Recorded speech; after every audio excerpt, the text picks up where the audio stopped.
Assalamualaikum warahmatullahi wabarakatuh.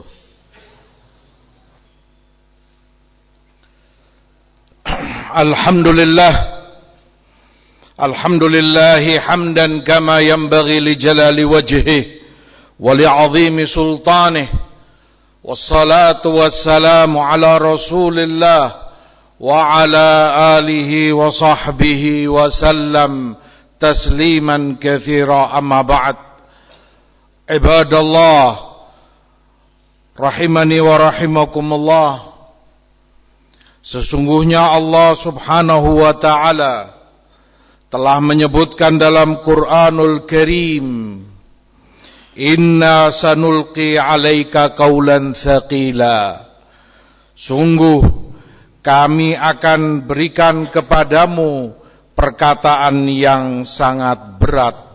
Allah menamakan syariat ini, wahyu yang Allah turunkan kepada Rasulnya sallallahu alaihi wasallam, sebagai perkataan yang berat, perkataan yang agung, yang sangat mulia, penuh dengan makna-makna hikmah yang tidak mudah difahami kecuali bagi orang yang ikhlas dan menginginkan kebaikan. Ibadallah, hadirin jamaah sekalian rahimani wa rahimakumullah. Di antara kita, imma dia seorang muallim atau dia seorang muta'allim. Dia seorang pengajar yang mengajarkan dan menyampaikan ilmu yang Allah turunkan kepada Rasulnya, yang Rasul ajarkan kepada umatnya. Atau dia seorang muta'allim, seorang pelajar yang sedang proses belajar ilmu tersebut, yang kelak dengan izin Allah dia pun akan menjadi seorang muallim, seorang pengajar pula yang menyampaikan ilmu Allah subhanahu wa ta'ala. Oleh karena itu dibutuhkan dan diperlukan sekian adab, sekian sifat-sifat agung yang hendaknya itu ada pada setiap seorang muallim yang mengajarkan dan menyampaikan ilmu Allah, ilmu Rasulnya sallallahu alaihi wasallam. Hal itu diringkas oleh Al-Hafidh Al-Imam Abu Zakaria Yahya ibn Sharaf An-Nawawi rahimahullahu ta'ala dalam Muqaddimah Majmu' Syarhul Muhadzab. Beliau sebutkan yang pertama, dan itu yang paling utama, seorang muallim hendaklah mengikhlaskan niatnya dalam menyampaikan dan mengajarkan ilmu hanya mengharap ridha Allah subhanahu wa ta'ala. Tidak dia inginkan dengan ilmunya dunia dengan segala macam bentuknya. Tidak dia jual belikan ilmu itu hanya untuk meraih sebagian kecil dari dunia yang fana. Ikhlaskan niat mengharap pahala dan keridhaan Allah subhanahu wa ta'ala. Termasuk dari keikhlasan pula agar seorang tidak berharap orang tahu bahwa yang mengajari mereka adalah dirinya, bahwa ilmu itu dia yang menyampaikan, ilmu itu dia yang mengajarkan. Berkata Imam Syafi'i rahimahullahu ta'ala, wadidtu annal khalqa ta'allamu hadzal ilm alla yunsaba ilayya harfun min. Aku berharap semua orang mengerti dan sampai kepadanya ilmu ini dariku yang mengajarkannya, tapi aku tidak mengharapkan satu huruf pun itu disandarkan kepadaku. Aku tidak mengharap untuk mereka katakan ini ilmu Syafi'i, ini dari Imam Syafi'i, ini Syafi'i yang mengajarkan. Bukan itu yang aku harapkan, karena hanya keikhlasan kepada Allah itu yang beliau inginkan. Ma'asyiral ikhwah rahimani wa rahimakumullah. Termasuk dari sifat yang sangat agung yang hendaknya dimiliki oleh setiap muallim adalah berakhlak mulia, bersifat baik. Segala yang telah diajarkan di dalam syariat dari ayat-ayat Quran maupun hadis-hadis Rasul sallallahu alaihi wasallam, di antara sifat itu zuhud dari dunia, tidak berambisi terhadap gemerlapnya harta perhiasan duniawi. Demikian pula hendaklah ada padanya sifat dermawan, memberi, berbagi dan membantu kepada yang lainnya, bermuka manis, senyum, ramah kepada yang lain, terutama itu kepada murid-muridnya sendiri. Demikian sifat-sifat yang lain yang merupakan tuntunan syariat Allah. Tidak lupa pula perkara-perkara zahir, kebersihan tubuhnya, kebersihan dan rapinya pakaian dia, wangi, karena semua itu diajarkan oleh Rasul dan beliau contohkan sallallahu alaihi wasallam, karena dia akan dekat dengan orang lain, dan apa yang orang lihat, apa orang cium darinya, hendaklah itu yang membuat mereka senang pada dirinya. Hadirin jamaah sekalian rahimani wa rahimakumullah, termasuk dari sifat yang sangat penting bagi seorang muallim adalah tidak menganggap dirinya lebih baik dari yang lainnya, sehingga dia tidak akan meremehkan, tidak akan mensepelekan dan menganggap rendah selain dirinya. Hendaklah selalu dia ingat apa yang Allah sebutkan dalam ayat, fala tuzakku anfusakum huwa a'lamu bimanittaqa. Jangan kalian mensucikan diri kalian sendiri, kalian anggap diri kalian yang terbaik, karena Allah yang maha tahu siapa di antara hambanya yang lebih bertakwa kepadanya. Firman Allah pula, inna akramakum indallahi atqakum, yang paling bertakwa di antara kalian itu yang paling mulia di sisi Allah subhanahu wa ta'ala. Termasuk dari sifat yang penting yang ada pada seorang muallim adalah menyibukkan diri dengan zikrullah, doa-doa, wirid-wirid, zikir yang tersebutkan di dalam sunnah. Hendaklah itu menjadi kebiasaan dirinya, baik itu wirid, zikir yang dibaca seusai sholat, ataupun itu wirid sabah wal masa yang dibaca setiap pagi dan petang, dan zikir-zikir lain yang sunnah ajarkan, termasuk pula memperbanyak tilawatul Quran, karena itu sifat orang-orang yang berilmu. Perkara termasuk yang sangat penting pada diri seorang muallim agar dia tidak merendahkan kedudukan ilmu itu sehingga dia tawarkan ke sana kemari, atau dia minta orang untuk meminta atau mengundang dirinya menyampaikan ilmu ini dan itu. Muliakan ilmu Allah subhanahu wa ta'ala, jangan engkau rendahkan hanya karena ambisi dan keinginan untuk mendapatkan harta benda duniawi. Dari adab seorang muallim, Imam Nawawi sebutkan, hendaklah dirinya selalu dan selalu sibuk dengan ilmu. Tidak ada batasnya ilmu itu pada diri seseorang. Hendaklah dia selalu memperbanyak membaca kitab-kitab para ulama, mendengarkan ilmu yang mereka ajarkan. Itu kesibukan dia sehari-harinya, bersamaan dengan kesibukan dia mengajar dan menyampaikan ilmu itu kepada yang lainnya. Demikianlah sehingga para ulama salaf, di antara mereka seperti Umar ibnul Khattab. Demikian pula diriwayatkan dari anak beliau Abdullah bin Umar radhiyallahu taala anhuma mengatakan, man raqqa wajhuhu raqqa ilmuhu. Barang siapa yang tipis rasa malunya, maka akan tipis pula ilmunya. Yang beliau maksud, jika karena alasan malu membuat dirimu enggan untuk melanjutkan belajar, enggan untuk membaca, enggan untuk bertanya, enggan untuk mutola'ah, maka akan semakin berkurang dan tipis ilmumu. Tidak ada malu dalam bab ilmu, belajarlah dan terus belajar, karena itu sifat para imam dan para ulama umat ini.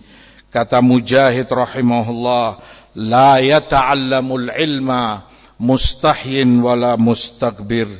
Tidak akan memperoleh ilmu ini seorang pemalu untuk belajar, dan demikian pula orang yang takabur dan sombong, merasa dirinya sudah alim, berhenti dari belajar ilmu itu.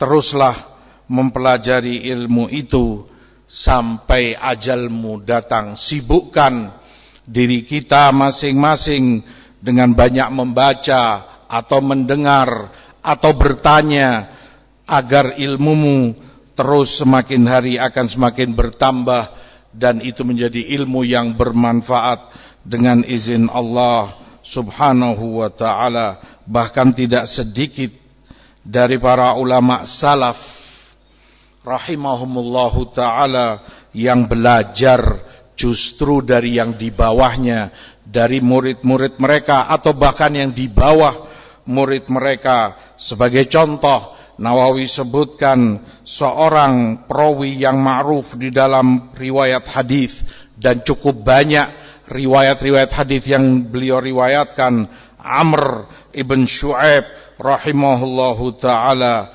Sekian banyak tabi'in mengambil dan meriwayatkan hadis melalui beliau, padahal Amr bin Shu'aib bukan seorang tabi'in, tapi banyak dari para imam tabi'in mengambil ilmu darinya. Lebih dari itu, di dalam Bukhari Muslim, Rasulullah sallallahu alaihi wasallam qara'a lam yakunil ladzina kafaru. Itu ayat atau itu surat beliau baca kepada Ubay ibnu Ka'ab, sahabat beliau radhiyallahu taala anhu. Kemudian beliau katakan, amarani Allahu an aqraka alaik. Allah yang memerintahkan aku untuk membacakan ayat ini kepadamu. Ubay ibnu Ka'ab, murid sahabat Rasul sallallahu alaihi wasallam, tidak menghalangi itu bagi Rasul sallallahu alaihi wasallam untuk membacakan Quran, mentasmi' Quran kepada Ubay radhiyallahu ta'ala anhu wa sallallahu ala nabina Muhammad. Maka itu pelajaran berharga, contoh tawadhu orang yang berilmu, menimba ilmu, belajar kepada yang di bawahnya, baik secara usia ataupun secara keilmuan. Jika dirimu memang tidak mengerti, tanya dan belajar kepada yang mengerti permasalahan tersebut. Termasuk dari adab dan sifat seorang muallim adalah tawadhu. Tawadhu kepada ilmu ini, tawadhu merendah hatilah, karena yang ada pada dirimu adalah ilmu Allah subhanahu wa ta'ala. Wa man tawadhu'a lillah rafa'ahu Allah. Dan barang siapa yang bertawadhu akan semakin Allah angkat dan Allah muliakan dirinya. Kata Imam Sufyan rahimahullah, sepantasnya seorang alim meletakkan tanah di dahinya agar dia tidak sombong, agar dia tidak takabur dan bertawadhu. Dirimu dari tanah, dan esok pasti kamu juga akan dikembalikan ke tanah. Tawadhu'lah, jangan meremehkan orang lain, jangan menganggap dirimu lebih dari yang lain. Mungkin yang di hadapan kita sekarang murid bagi kita, mungkin esok dia akan jauh lebih alim dari kita. Tawaduklah, karena ilmu itu mengajarkan tawaduk kepada kita. Ibadallah, hadirin jamaah sekalian rahimani wa rahimakumullah. Ta'lim adalah tugas mulia, misi dan amalan agung yang dilakukan oleh para nabi dan para rasul alaihimus salatu wassalam. Itu kewajiban yang Allah perintahkan kepada mereka, sehingga Allah mengancam yang mereka tidak mau dan enggan menyampaikan ilmu itu. Wa idh akhadallahu mitsaqal ladzina utul kitab la tubayyinunnahu linnas wa la taktumuna.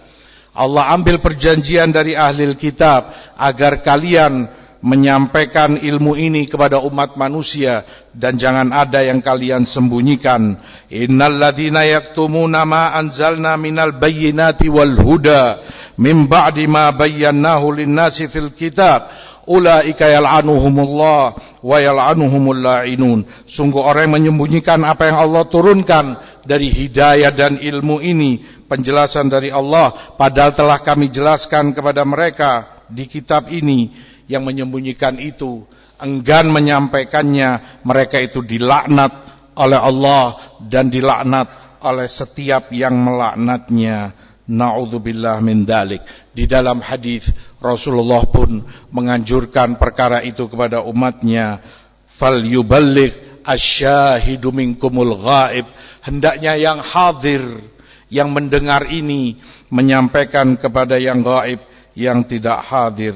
Oleh karena itu, dalam penyampaian pun selalu ingatlah dan jaga keikhlasan kita kepada Allah Subhanahu wa ta'ala. Jaga diri kita dari segala sifat buruk, jaga diri kita dari segala akhlak yang tidak terpuji, karena kita mendapat kewajiban menyampaikan ilmu itu. Ilmu itu sendiri berat. Allah yang menyatakan itu qaulan tsaqila, perkataan yang berat. Maka jangan ditambah berat karena sikap kita, jangan ditambah berat karena sifat buruk kita, jangan ditambah berat karena tindak tanduk kita semakin membuat orang tidak ingin mendengar dan belajar ilmu itu. Hiasi dan justru ringankan ilmu itu sebaik mungkin.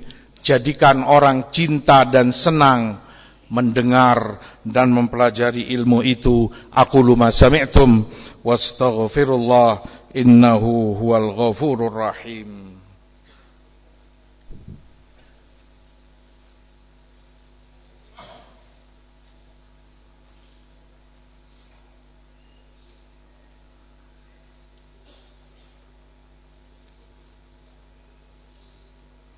Alhamdulillah, wassalatu wassalamu ala rasulillah wa ala alihi wa sahbihi wa man wala.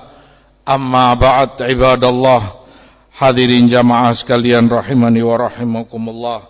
Termasuk dari adab penting seorang muallim adalah membuat ilmu itu dicintai dan disenangi oleh murid-muridnya. Sampaikan dan ajarkan kepada mereka fadilah-fadilah ilmu, keutamaan orang yang berilmu, bagaimana itu dimuliakan oleh Allah, bagaimana itu dimuliakan oleh Rasul sallallahu alaihi wasallam. Adab seorang muallim pula untuk pada dirinya penuh dengan kasih sayang, penuh dengan rahmat dan cinta kepada yang dia ajarkan ilmu itu kepadanya. Termasuk ajarkan kepadanya untuk bersabar dalam menuntut ilmu, mensabari segala cobaan apapun ibtila yang dia hadapi dalam perjalanan dia selama menuntut ilmu. Sabarlah, karena itu sesuatu yang harus kamu jalani dalam menuntut ilmu. Cintai untuk mereka seperti kita mencintai untuk diri kita sendiri. Di Bukhari Muslim, la yu'minu ahadukum hatta yuhibba li akhihi ma yuhibba li nafsihi. Tidaklah beriman salah seorang dari kalian hingga dia mencintai untuk orang lain, dia mencintai untuk saudaranya seperti dia mencintai untuk dirinya sendiri, kata Ibnu Abbas radhiyallahu taala anhuma. Akramun nas jalisi alladhi yatakhattan nas hatta yajlisu ilayya. Yang paling mulia bagiku adalah orang yang mau duduk di majelisku. Bagaimana tidak, dia tempuh jalan yang mungkin cukup jauh, dia tinggalkan keluarganya, dia tinggalkan kerjaannya hanya untuk duduk di majelisku, mendengar apa yang aku sampaikan. Dia orang yang paling mulia bagiku. Kata Ibnu Abbas, lawistata'tu alla yaga'ad dzubab ala wajhihi la fa'altu. Seandainya bisa, tidak seekor lalat pun hinggap di wajahnya akan aku lakukan. Tidak aku ridhoi seekor lalat pun hinggap di wajahnya, karena perhatian besar beliau kepadanya, karena cinta dan kasih sayang beliau kepada murid-muridnya. Di riwayat lain Ibnu Abbas katakan, adz-dzubab yaqa'u alai fayaudhini.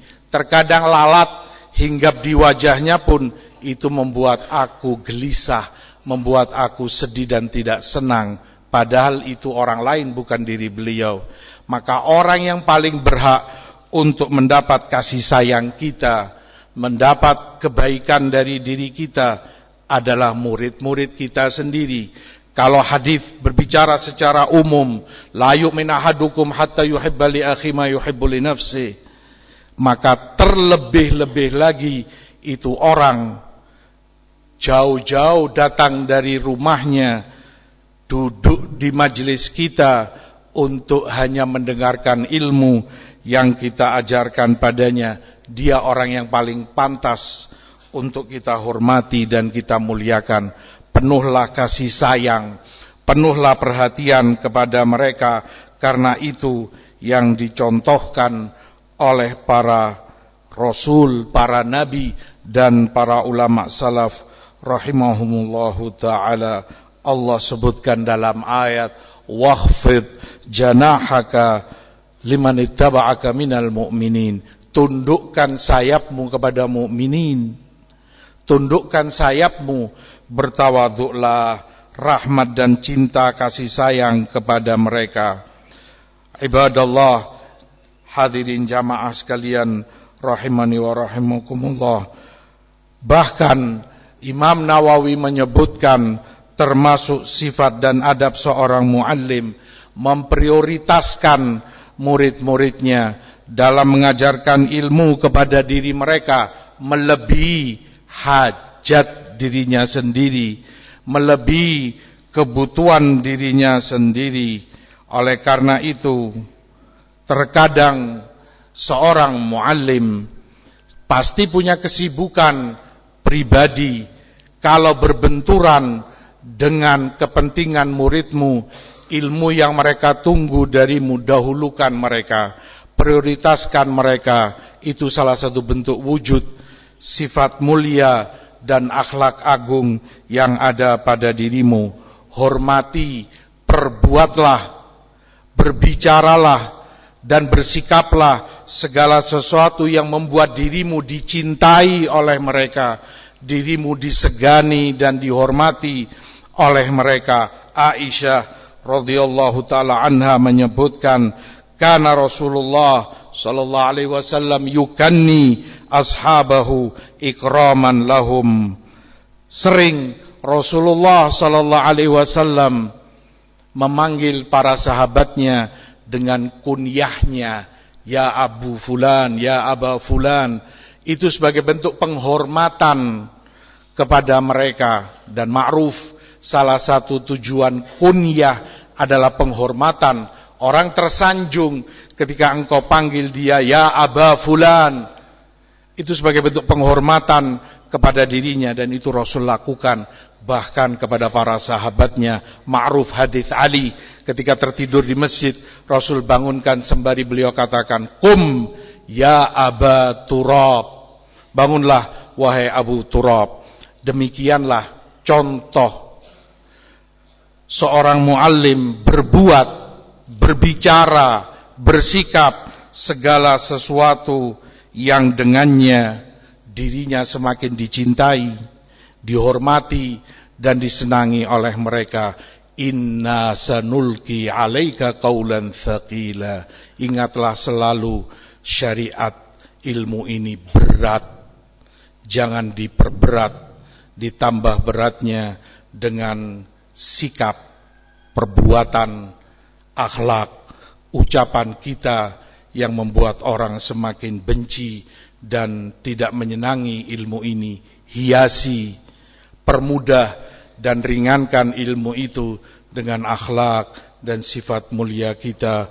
Semoga Allah Subhanahu wa taala menjadikan kita semua hudatan muhtadin, ghaira dhallin wala mudhillin. Amin.